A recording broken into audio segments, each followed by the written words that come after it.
These adventures into the backcountry are no joke. The highlights seen on social media show bits and pieces of the experience, but they really leave a lot out. Venturing over the Rockies and exploring Utah in the spring is not without its challenges. This trip we faced some minor mechanical problems, some airplanes getting stuck in soft ground, but mainly it was weather. This isn't a surprise this time of year, as spring weather is volatile to say the least. Jeff, tell me about that flight over the mountains. Was that just borderline miserable? Borderline, yes. Yeah.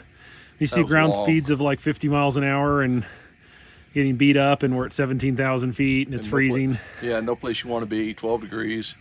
Perfect.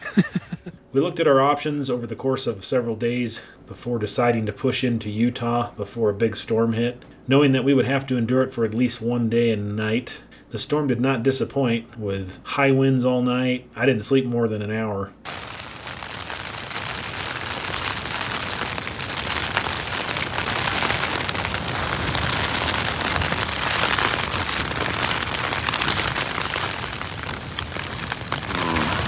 Lovely. I got up several times during that night, keep adding more and more wood to a pile that I created that I had tied my airplane down, just to try to have a little peace of mind. And the storm brought in rain, snow, fog, and of course a lot of wind. Well, we got snow last night. Right up here on the, see some more up there, so it's kind of pretty, but man, it's cold right now. That wind has died down, but it is not nice. But we knew if we waited until the weather cleared up, we would get locked out of traveling over the mountains for a couple of days, as the storm blew east and would have caused probable visibility problems crossing the mountains just to get into Utah. So in the end, it was worth it. Even though the following several nights brought us temps in the low 20s, we were just all so ready for an adventure after being cooped up during the winter. All right. Well, we're all freezing to death, but we figured on our way out of life, we should at least walk up here and see these petroglyphs and enjoy that before it's all over. But this is actually really, really neat to see. There's some more down there. Did you see it, Eric? And it's not far from the airstrip. Well, I can't quite see the, oh yeah, you can see the windsock just over the rock. Right over there. And the runway's going right down there. So anyway, if you're ever here at Mexican Mountain, you want to see this, you don't have to go very far, which is cool.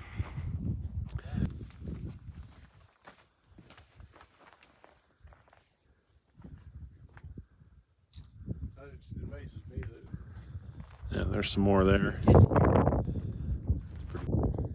Little bear claw there. Pretty cool. I don't know, I can't decide if that's legitimately anything or not. Right, like they were starting another one almost or something.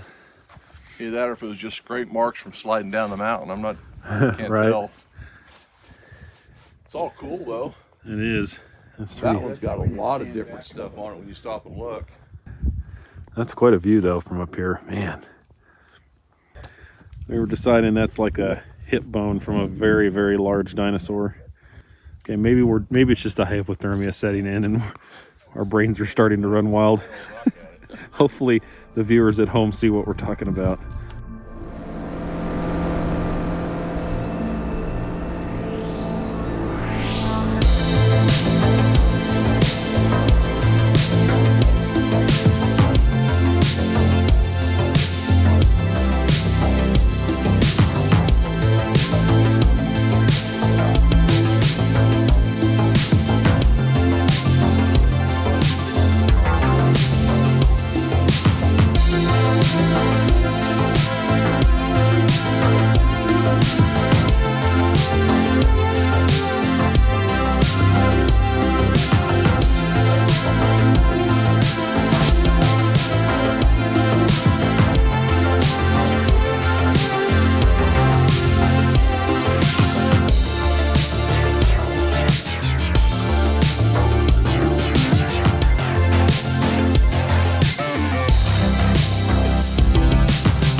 challenges we faced throughout this trip was the soft ground. It's kind of to be expected in the spring. I didn't really think about it. With my tires, airplane's pretty light. It's like 775 empty, big tires. I don't give it a thought. Unless I'm in snow or obvious mud or something that's very apparent that's going to be a problem. Soft ground, sand, doesn't matter. But with Reed's S19, those little bitty tires, of course, that becomes a very real problem. That airplane actually does pretty well in the backcountry as far as the speeds that it can take off and land. It has good flaps. It's certainly capable, but the soft ground really wreaks havoc on his program. So we kind of, as the days went on, formed a bit of a pit crew, and where needed we could jump out, and we kind of figured out where we could hang on to his airplane to help him taxi through soft stuff and get him going. But a couple of his takeoffs ended up being a little bit scary, because until he could get moving fast enough to kind of plane up and get up on top of the soft ground and then start accelerating, man, it was giving him trouble. It was really hurting his ground roll distances. So made it challenging, but we got through it all, and we had fun doing it.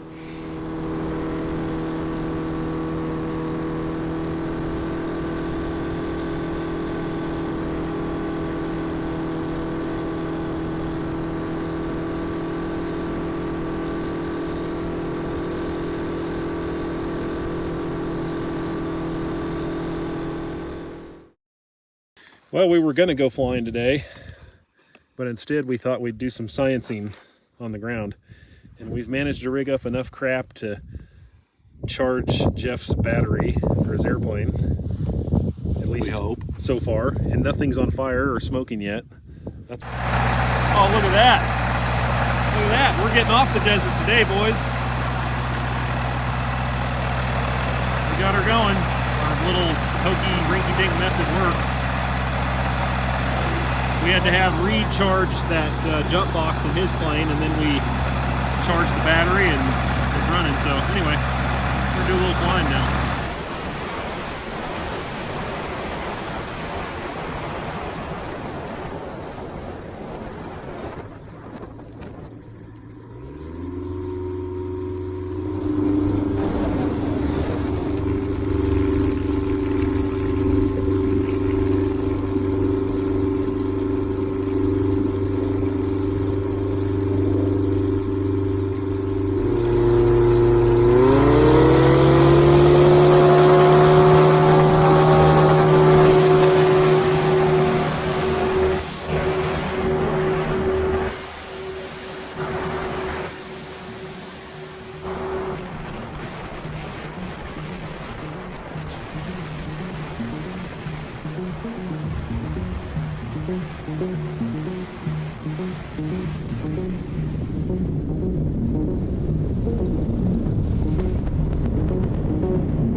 Well, we're here at Ibex finally. Man, I've been trying to get out here for a couple years. Last couple of years of flying Utah, I've never been able to make it here for various reasons. It's really cool to be here. It's a little windy, but I parked on the back side of the island, and it's a lot more protected, a lot calmer. It's just such a visually crazy place to be on one of these dry lake beds like this, especially with these barren mountains all around it. So it's really, really pretty, really unique, and just really different than the stuff I fly mainly in the Rockies. So very cool to see. I'm just super happy to be here.